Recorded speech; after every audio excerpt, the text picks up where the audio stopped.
Just some things to mention very quickly that Allah makes very clear that is significant in the Quran is about these signs that are in the horizons, and the importance of us returning our vision to the heavens above and seeking insight in the days of confusion. Okay, so here we go. The part 2 summary, the heavens described by Allah in the Quran.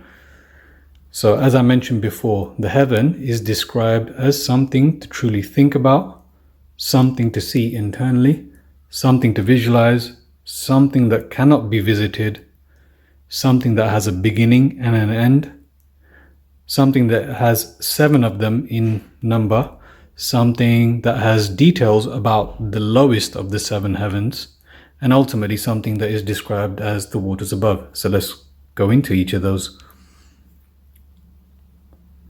So, the heaven, as-sama. So that's the Arabic there at the top. As-sama, described in the Quran as something to truly think about. A greater creation than mankind. Akbar. So everyone can check these references and the Arabic. So something that is a greater creation than mankind. Especially in these days where we are all very self-absorbed, self-obsessed. It's a very important thing to recognize that Allah describes the heavens above, as-sama, as being a greater creation than mankind, a mightier creation than mankind, ashaddu. To reflect upon, tafakkarun, something whilst standing, sitting and laying. So that tells you that we should be obsessed with the heavens above. Is something that is greater than us, something that is mightier than us, and it is something for us to reflect upon whatever we're doing, whether we're standing, whether we're sitting, whether we're laying. Tafakkurun. These are the words of Allah to take seriously, something to truly think about. So as I mentioned, this is a summary. I've got detailed work on all of this. But yeah, I just want to create a short video because I struggle to create short videos. So I'm trying to keep this short and simple. So the heavens is something to see internally. They say seeing is believing. But I've begun to realize after researching the heavens that it's actually the opposite. Once you believe what Allah says, then you truly start to see things that you've not seen before. There is a veil that lifts from your eyes. So it's not that seeing is believing. That's the scientific mindset. In Allah's case, when it comes to the Quran, the unseen realm, if you believe, once you believe that this Quran is the truth, the absolute truth, and all of it is true, whether you understand it or not, whether you've seen the evidence or the proof or not, then only then once you've accepted it in your heart that this is the absolute truth, then you start to see the things or imagine and visualize the things that you weren't able to imagine or visualize before. So this is something to see internally. Allah says to look at, yanzuru, and these are the references. It's clearly something for us to look at, to not be confused regarding the truth. Marijin.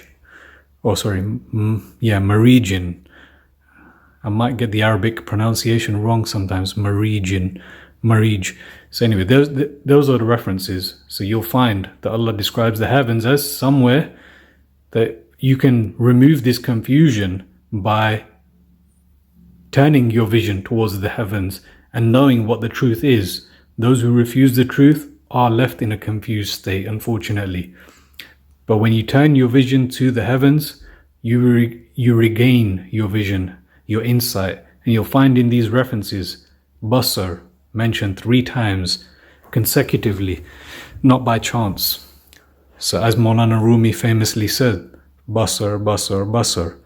It's all about insight. It's all about the unseen realm. It's all about visualization, imagination, putting things together that aren't necessarily sold to us by the mainstream. So the next one, something to visualize. The heavens is something to visualize.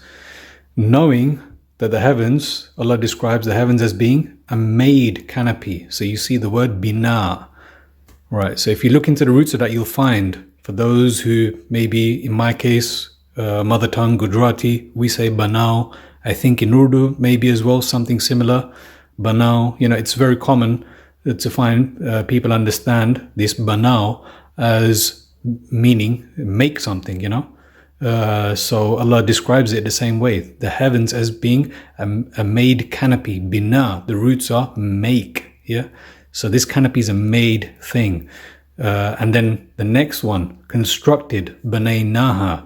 So it's something that's made, it's constructed as a roof. Saqfan, high. Al-ula, above us. Fawqahum, with its. Okay, so if you look at these, what we're taught as how the earth or the world came together, it's all destroyed from all of these. It's not something that happened chaotically through a big bang. This was something that was carefully designed and constructed and made. So if you look at that so the roof, high, above us. Yeah, these are clearly specific words. It's high, above us, fawqahum, yeah? Not below us. Not high in one place and below or by the side to us somewhere else. It's high above us. It's always high above us. With its vault. So if you look at samkaha, with its vault. So a lot of translators have said vault. And if you look at what a vault is, it's these arch-like shapes that you find in churches or maybe monasteries, I'm not sure, but definitely churches. So interestingly, you'll also find that, this is basically the dome. Samkaha, so the heavens is described as, having its samkaha, vault, dome. So it's got like an arch, dome-like shape. And you'll find this not just in the churches, you'll find this very commonly throughout the mosques. What is this fascination with these arches and these domes? And interestingly, samkaha, so the Christians, I think if I've understood correctly, they do say we're just basically, the comparison is made fish swimming in a glass fish bowl. Well, interestingly, samkaha, I don't think it's by chance that fish is samak. Yeah, Allah knows best. But there you have it. You've got what is samkaha is a vault, which is the arch-like shape that is found in churches, which does appear to be the dome. Okay, so the heaven, so far, as-sama, described in the Quran as something to truly think about, something to see internally, something to visualize. Those three. Moving on to something that cannot be visited. Okay, and as something that cannot be visited, with the heavens given the duty to act as a guard. So the word in the Quran is hifdha, wa hifdhan. So that's what you'll find. These references are there, again, for people to check out. I've gone into detail in the specific necessary chapters in my book, but for the purposes of this recording, I don't want to go into detail in any of these. So the heavens is something that cannot be visited. Why do I say that? Because Allah describes the heavens being given the duty to act as a guard, wahifdha, which have gates, abwab, filled with mighty guards, harasan shadidan. Yeah, these are Allah's words. So it's filled. The heavens above us have gates. They've got mighty guards, and flaming fires, shihabun. And therefore, these heavens cannot even be touched, lamasna, let alone not penetrate. Again, la tanfuduna. For some people who are familiar with the Quran, they will know what I'm referring to. For those who aren't familiar, a lot of this might go over their heads, and that's fine. I'm just trying to give a bigger, broader picture of what is described in the Quran. So, it's a guard, the heavens above us. It's Allah created it as a guard with gates, with mighty guards and flaming fires, and therefore cannot even be touched, let alone penetrated. La tanfuduna. It cannot even be penetrated. Nobody is able to penetrate this boundary. Aqtari. So that's the word used in Arabic as well in the Quran. Aqtari. This boundary. What is a boundary for? A boundary within this container. So Allah describes the earth as a kifatan, a container. So you start putting these things together. It cannot be touched. The heavens above us cannot be touched, let alone not penetrated. This boundary that has been created cannot be penetrated. Allah has created this earth as a container, as it is pure. So the heavens above is pure, with no split openings. I prefer the word breaches, because I believe that these heavens cannot be breached. So yeah, these are just English words that are synonymous with the real meaning. So the heavens above is pure, with no split openings. That's furuj. So this furuj, the roots, you'll find it also as furijat, and so you'll find it as furijat as well. So the heavens above is pure with no furuj, no split openings, but will be split opened. Furijat. As it has no breaks. So if you look at futur, again, these are connected with yatafattarna, and in fatarat. So the heavens above is pure with no furuj, but will be split opened, furijat, and has no breaks, futur, but is almost breaking apart, yatafattarna, and will eventually break apart, in fatarat. Okay, moving on. So the heavens is also something that is described in the Quran as having a beginning and an end. So the construction took place after the earth when He directed Himself. So that's Allah. He directed Himself, and you'll find in the Quran, thumma stawa. So He directed Himself. So then He turned Himself. So after the construction of the earth. So the heavens came after. And its construction was completed in 2 days. Some say that days is not quite accurate, but it's an idea. You can say that it's a different kind of day, but it's a period of time. So, and its construction was completed in 2 days, yawmain. Before this, the heavens were smoke, dukhan, and it appears as though they will return to smoke on that day. So the word used is yawm. Some people say that this is referring to confirming one of the major signs of Qiyamah. I'm not sure about that, because as far as I can see, this dukhan that is only mentioned twice in the Quran is referring to how the heavens were at the beginning of creation and how they will be on the day of Qiyamah at the very end. So it's like as if it's talking about what it was in the beginning and what it will return to in the end. And when that happens at the end, so Allah describes the heavens as being something that will be folded. So when the heavens will be folded by the Most High in His right hand, matwiyatun, matwiyat, like the folding of a scroll of records on the day of resurrection, as-sijil, as-sijil.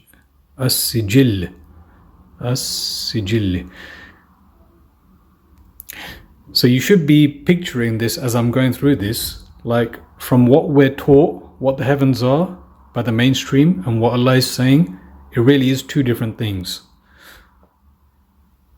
Something that cannot be visited, something that has a beginning and the end.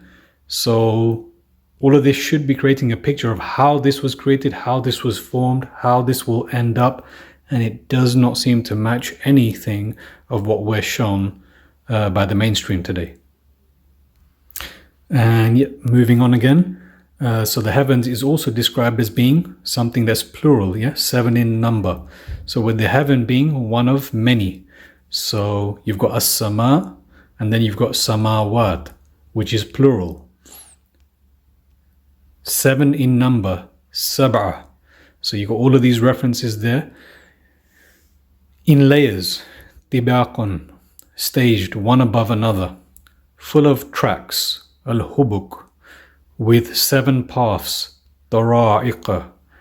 So it's definitely 7. So that's 7 heavens, as-samawat, sab'a samawat tibaqan, layered one above another. And just two more left. So the heavens is also described as something that has details about our lowest of the seven. So I just mentioned that there's seven heavens, but Allah only seems to talk about the lowest of the heavens, or at least he speaks of the lowest of the heavens significantly. So with our lowest heaven, as-sama ad-dunya, so you've got the references there. So Allah mentions this one in particular, and dunya is what we live in. So that's clear that that means that this is of those seven heavens layered above us. It's the lowest one that belongs to this world, dunya, which is the lowest in definition of dunya. It's the lowest. So as-sama ad-dunya is what Allah details in the Quran as well. In comparison to the others, as far as I can tell, Allah does not speak of the other heavens at all, but He speaks of this lowest heaven, and Allah says that the lowest heaven has been adorned, zayyanna, with lamps, misbah, possibly described as existing in a glass, zujaja, all within a hollow space, a niche, mishkat. And these lamps are made as missiles for the devils, rujuman, as a flame of fire and smoke awaits them when they approach. So it's said in the ayah, alaykuma shuwadum min nar.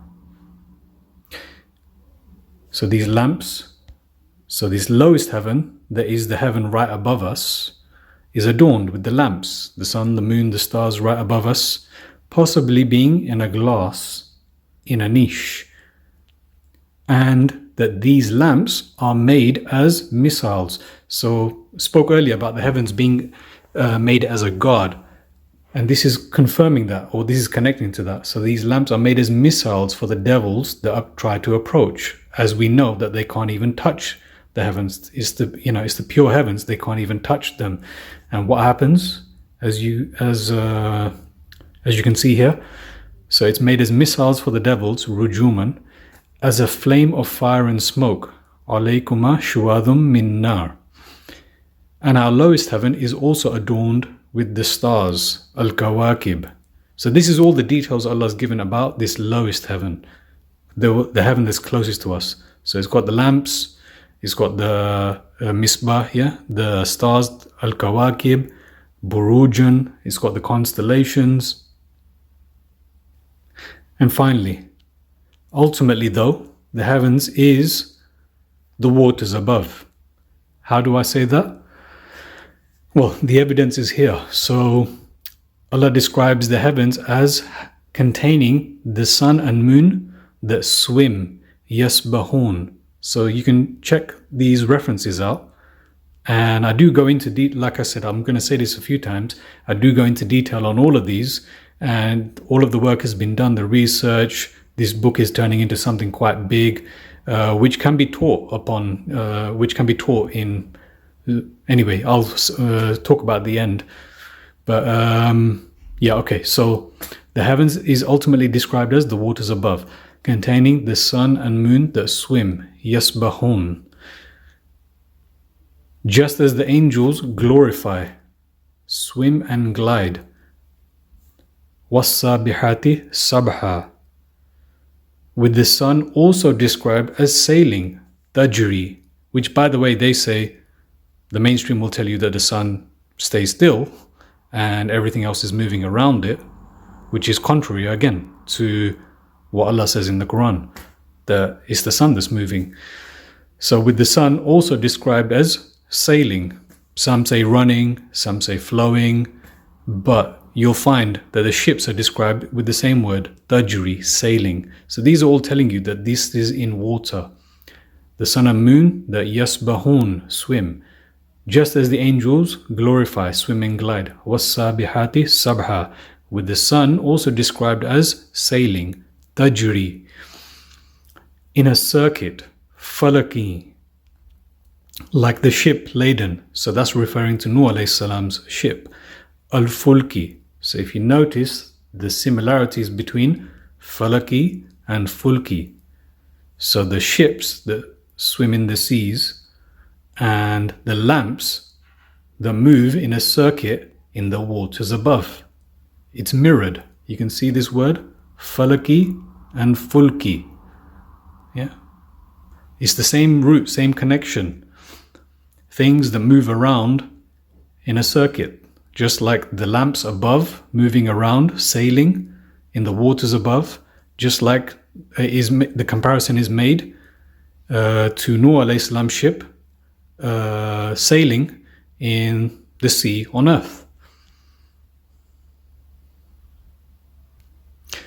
But the biggest evidence of them all has to be this one about the waters above. So the heaven is described with the entire heaven existing in water. As-samai ma'a. You'll find this again and again. Look at the number of references I've listed here. So a lot of these references, they're not exhaustive. They're the best effort that I've been able to make so far to give as much evidence as possible. But you'll find as-samai ma'a, as-samai ma'a. Very similarly written in all of these, especially the one in bold that I have here, 2130. So that's the reference telling you that everything was made of water. So that tells you that this heaven is water. And if you look at the Arabic word here, so not only are they mentioned together, heaven, water, heaven, water, heaven, water, you're also told significantly that everything was made from water. So they're mentioned together, as-samai ma'a, heaven, water, heaven, water. There's that one ayah reference in bold that tells you that everything was made from water. And then on top of that, amazing, you look at the Arabic and it's actually got water in the Arabic word for heaven. As-samai ma'a. So yeah, the evidence is just unbelievable, the amount of evidence that there is for this. Anyway, so the whole point of doing this is because I believe this is the root. This is the means of connecting everyone, both adult and young. You can teach this at a basic level. You can teach this with the lessons that Allah gives in the Quran at a high level. But this is the one to really make the Quran, to help people connect to the Quran, because that is probably the biggest illness that exists in the world today. This disconnection with the Quran, the most miraculous thing gifted to mankind. So just to finish up. So ultimately, as I said, the heavens is described as basically being the waters above.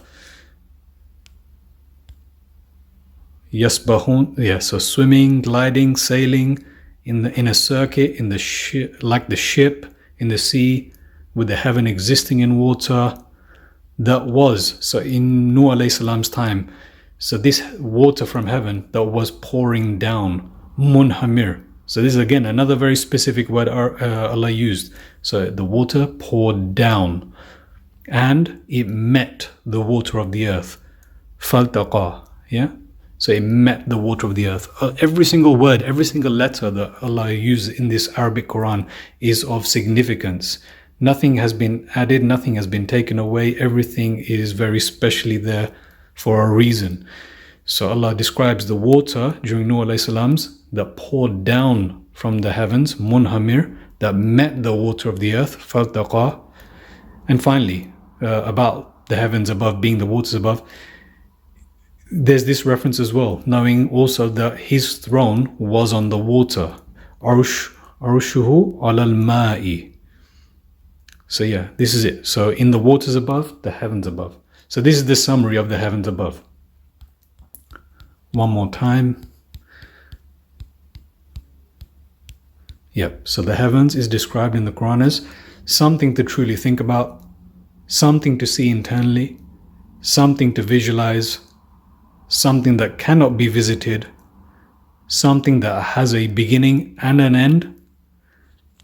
It is 7 in number, something that has details about our lowest of the 7 heavens, and ultimately, basically, something that is that can be seen as the waters above.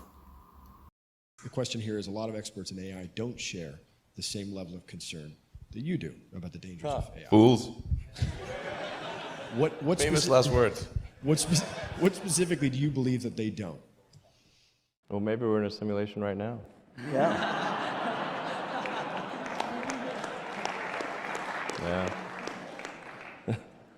Yeah, seriously. Sometimes it feels like that. We need to be very conscious of is what does this technology do to our primordial self? Because that primordial self needs to be nurtured by other human beings who have that nature. And, so this is very important in our time. And, to learn to use our technology very, very intelligently and very wisely. Of course, it gives us tremendous benefits.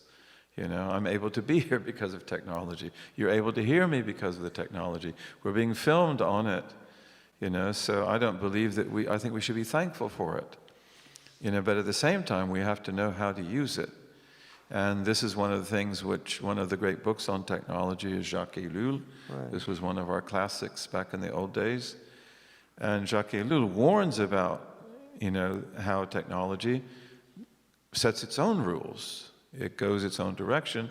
And I think that Jacques Ellul's book is a little bit problematic because we don't want to make people so pessimistic, right, that they can't deal with the world they live in. But, we have to, and this is one of the things that Ellul says, is that the massification of society is required for technology to have its march. So you have to break down significant religious and social groups who could apply principle. Right. And this is why also for us, as people that should be principled, we want to be principled, then we have to also learn about these things. How do they affect us? How are we going to use them? And to live in a way that's beneficial. How many of our people are destroyed on social media, right? Dr. Jackson, who many of you know, he said that social media is not going to leave us a single leader, a single value, a single principle. I